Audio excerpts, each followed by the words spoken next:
وہ غلام جو حضرت عائشہ کو رمضان میں قرآن دیکھ کر پڑھاتے تھے، راوی حدیثوں میں سے لوگ ہیں۔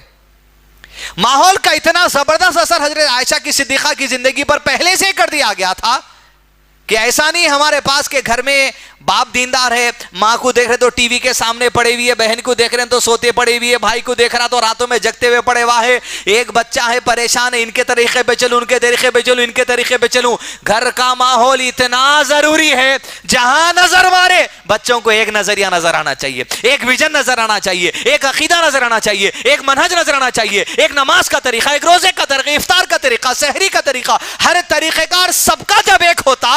قرآن میں یہی کہا گیا کیا وَلَا تَفَرَّقُوا، فرقوں میں مت بٹو۔ فرقوں میں مت بٹو مطلب یہ چھوٹا کیا تبلیغی جماعت اسلامی، اہل حدیث جماعت اسلامی، فرقے مطلب گھروں کے اندر بھی چار الگ الگ ٹکڑیوں کے نظریے مت بنا دو۔ اتحاد گھروں کے اندر پہلے پیدا ہونا چاہیے، اور اتحاد کب ہوگا؟ جب صحابہ کے منہج پر ہمارا اتفاق ہوگا۔ ہماری نماز، ہمارا روزہ، ہماری افطار، ہماری سحری، ہمارا جینا، ہمارا مرنا، سب کچھ منہج سلف صالحین صحابہ کے طریقے پر، اہل السنہ والجماعت کے طریقے پر جب ہوگا، تب جا کے گھروں میں اختلاف ختم ہوگا۔ آپ مسجد کو آ رہے ہیں، جمعے کی نماز پڑھ رہے ہیں، خطبہ سن رہے ہیں، بیانات سن رہے ہیں، اب بیان سن کے آپ ذرا موڈ میں آ جاتے ہیں، موڈ میں آ کے آپ گھر کو جاتے، اب میں نیک بن گیا، اب میں گھر کو جاتے سب نیک بن جانا، انہیں ریموٹ لے کے بیٹھے ہوئی ہیں، آپ کو رلا آ گیا۔ کیوں؟ جس مزاج، جس ماحول میں آپ سن کے گئے انہیں نہیں سنی۔ آپ کے بعد بتانے کی کیفیت میں وہ کیفیت نہیں ہو سکتی شاید جو خطیب یا عالم بتانے کی کیفیت میں ہوتی۔ مسجد کی برکتیں، محفل کی برکتیں، فرشتوں کا گھیر لینا، رحمت کی دعائیں، اللہ اپنی محفلوں میں جا کر فرشتے اللہ کے دربار میں ان کا ذکر کرنا، اللہ کی رحمت، اللہ کی مغفرت، یہ سب کچھ محفلوں سے ملتی، گھر میں جا کے سمجھانے سے نہیں۔ عورتوں کو بھی مسجد لائیے، عورتوں کو بھی عیدگاہ لائیے، عورتوں کو بھی درس میں لائیے، تب جا کے نظریہ ایک بنے گا۔ اما عائشہ جہاں نظر دوڑاتی، یا تو صحابہ یا تو صحابیہ، یا تو صحابہ یا تو صحابیہ، یا راوی حدیث، حدیث کو یاد کرنے والے، کاتب وحی، راوی حدیث۔ جب ماحول ایسا تھا، ایسے ماحول میں پڑھیں گے تو ضرور رسول کی بیوی کا ہی حق تھا ان کے پاس صلی اللہ علیہ وسلم۔ تو ماحول کو بنائیے۔ عائشہ صدیقہ رضی اللہ عنہا، آپ کی زندگی کی آغاز بچپن میں آپ کھیلنے کی عادت تھی اور اپنی سہیلیوں کے ساتھ پن گھوڑوں میں کھیلتی تھی۔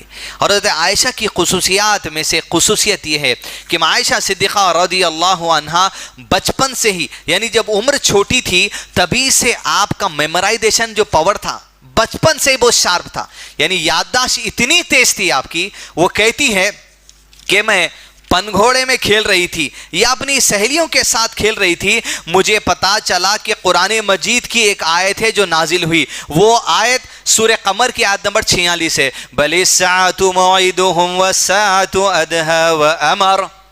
یہ کب یاد ہوئی؟ بچپن میں جب آپ کی عمر 4 یا 5 سال کی تھی، پیدائش کے موقع پر اللہ کے نبی صلی اللہ علیہ وسلم کی نبوت ہو گئی تھی۔ 4 یا 5 سال کی عمر میں جب آپ کھیلتی تھی سہیلیوں کے ساتھ، پتا چلا یہ آیت ہے، وہ ایج میں آیت یاد کر لیے تھے اور بڑے ہونے تک ہمیشہ آیت یاد تھی، اشعار یاد رہتے تھے آپ کو۔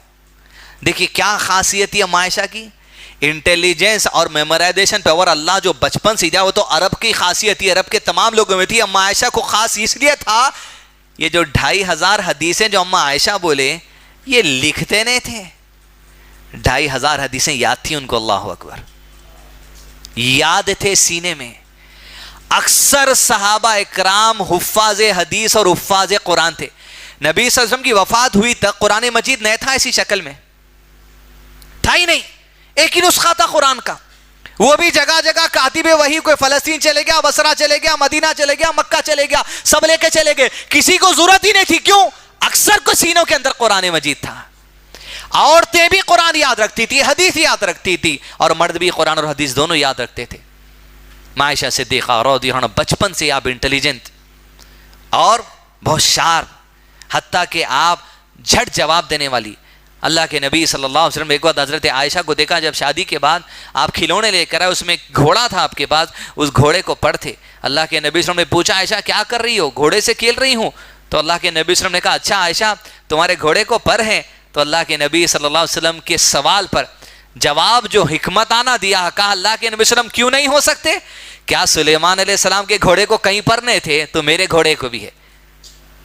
دین کا فہم، جواب مسخرے پنے میں لوبالی پنے کا جواب نہیں، سلیمان علیہ السلام کی دلیل سے جواب۔ جب دین میں اللہ نے وسعت دے دی ہے، جب ان کو پروں والا گھوڑا دے دیا ہے تو یہاں بھی پروں والا گھوڑے سے کھیلنا جائز ہے۔